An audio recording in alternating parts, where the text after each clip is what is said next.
Welcome to my channel Noora kitchen. చూడండి, నేనైతే చికెన్ను ఉప్పు పసుపులో వేసి ఎంచుతున్నాను.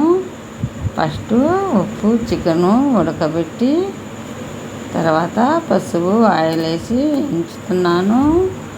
చాలా అంటే చాలా టేస్టీగా ఉంటుంది. రైస్లోకైనా స్నాక్స్ మాదిరి తిన్నైనా ఈ ఉడికించే చికెను తయారీ విధానం చూద్దాం. చూడండి, చికెన్ను శుభ్రంగా కడుక్కొని కుక్కర్లో వేసి తగినన్ని నీళ్ళు వేసుకోవాలి.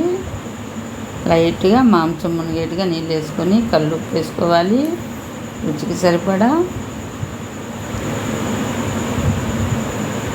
కుక్కర్ మూత పెట్టుకోవాలి. చూడండి, మెత్తగా ఉడకాలని నేనైతే 10 విజిల్లు వేశాను. దాన్ని ఆవిరి పోయాక ఇలా మూత ఓపెన్ చేశాను. పసుపు అయితే ఇంకా వేయలేదు. కాసేపు తర్వాత వేసి ఏం చేస్తాను, ఉడికిస్తాను. చూడండి, ఇలా మెత్తగా సాఫ్ట్గా ఉడికిపోయాయి. చూడండి, ఇప్పుడు పసుపు వేసుకొని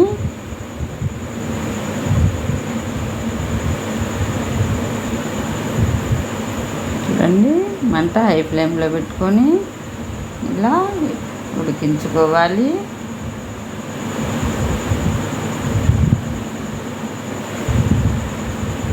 ఇలానే ఉడకాలి.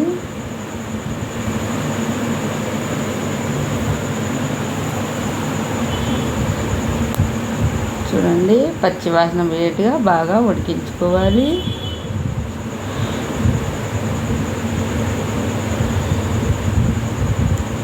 ఉడికిపోయాయి, పసుపు ఉడకాలి. కాస్త ఆయిల్ కూడా వేసి ఉడికించుకోవాలి. ఇప్పుడైతే ఆయిల్ వేస్తున్నాను. ఇలా ఆయిల్ వేసుకొని బాగా ఉడికించుకోవాలి. ఇలా ఉడకాలి.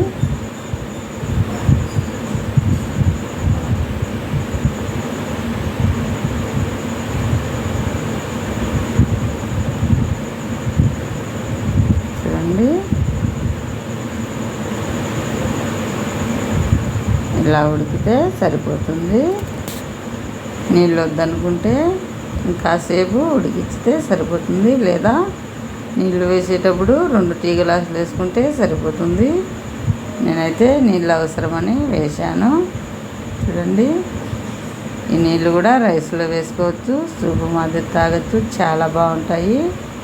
మీరు కూడా చికెన్ ఇలా ఒకసారి ట్రై చేయండి. పప్పు రసముతో తినేటప్పుడైనా ఈ చికెన్తో తినచ్చు. పప్పు రసంలో కలుపుకొని రైస్తో స్నాక్స్ మాదిరైనా తినచ్చు. చాలా సాఫ్ట్గా ఉడికిపోయింది, చాలా టేస్టీగా ఉంది, చాలా సింపుల్గా రెడీ అయిపోయింది. నేనైతే ఇలా ఉడికించాను.